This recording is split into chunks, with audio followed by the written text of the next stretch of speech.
Hospice care plays a vital role in providing comfort, support, and dignity to patients with terminal illnesses and their families. Despite its importance, there are many misconceptions and myths surrounding hospice care that often dissuade healthcare professionals from recommending hospice to their patients. Myth: hospice means giving up. Many physicians recommend hospice late in the disease process because they feel hospice is viewed as giving up.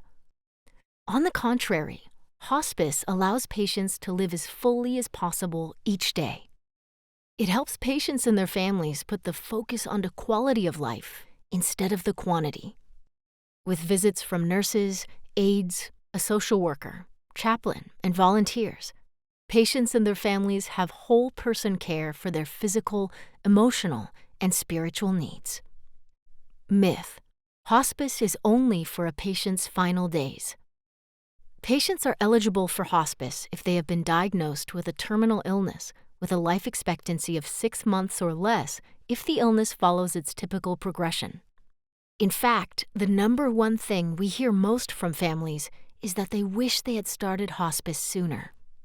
Choosing to begin hospice as soon as the patient is eligible allows them to experience the full benefits of our quality of life services.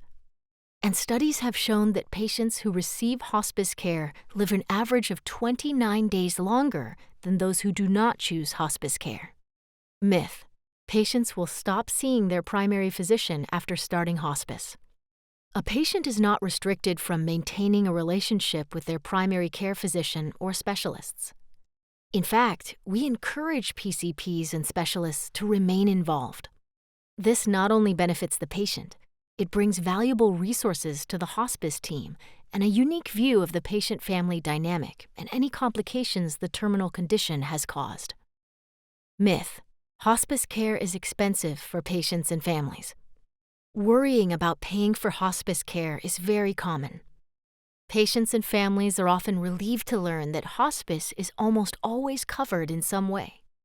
Most patients eligible for hospice care are covered by Medicare, Medicaid, or private insurance with no cost to the patient or family, although copays or deductibles may apply with private insurers. For a better understanding of what hospice care is and how it can benefit your patients, Crossroads is available to take your calls or perform assessments or admissions 24/7, 365.